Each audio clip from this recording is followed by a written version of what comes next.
नमस्कार साथीहरू, Nepal bite YouTube च्यानलमा यहाँहरू सबैलाई हार्दिक स्वागत छ। यदि तपाईहरूले अझै हाम्रो च्यानल सब्स्क्राइब गर्नुभएको छैन भने कृपया अहिले नै सब्स्क्राइब गर्नुहोस्। भिडियोलाई लाइक र सेयर गर्नुहोस्। अब सुरु गरौँ आजको रोचक जानकारी।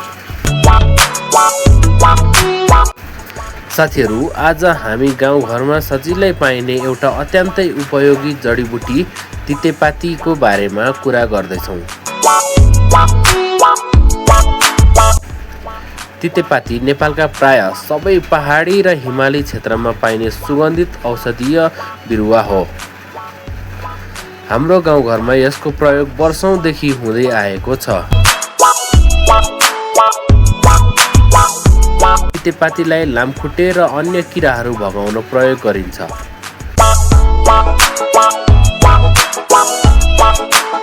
यसको पात सुकाएर बाल्दा आउने धुवाँले लामखुट्टे कम हुने विश्वास गरिन्छ। सामान्य साना घाउ वा चोटपटक लाग्दा यसको पात सफा गरेर परम्परागत रूपमा प्रयोग गर्ने चलन धेरै ठाउँमा छ। तर गहिरो घाउ वा संक्रमण भएको अवस्थामा भने स्वास्थ्य संस्थामा जानु आवश्यक हुन्छ।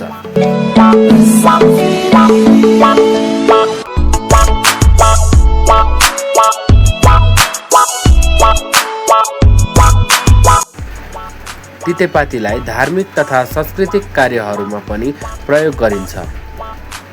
पूजापाठ र विभिन्न संस्कारमा यसको विशेष महत्त्व रहेको छ।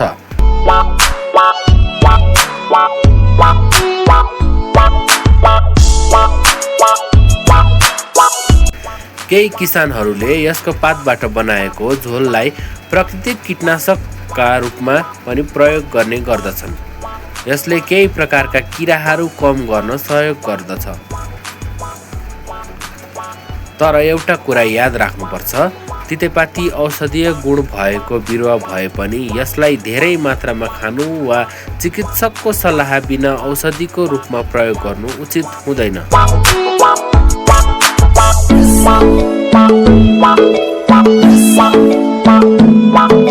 साथीहरू, तपाईहरूको गाउँघरमा तितेपाती के काममा प्रयोग गरिन्छ? कमेन्टमा आफ्नो अनुभव अवश्य लेख्नुहोस्। तपाईको अनुभव अरू दर्शकका लागि पनि उपयोगी हुन सक्छ।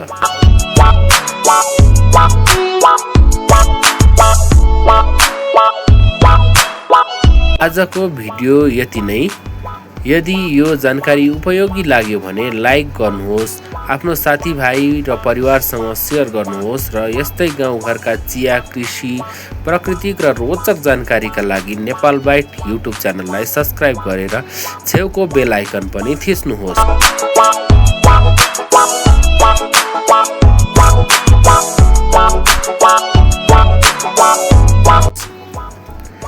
धन्यवाद। फेरि अर्को रोचक भिडियोमा भेटौँला।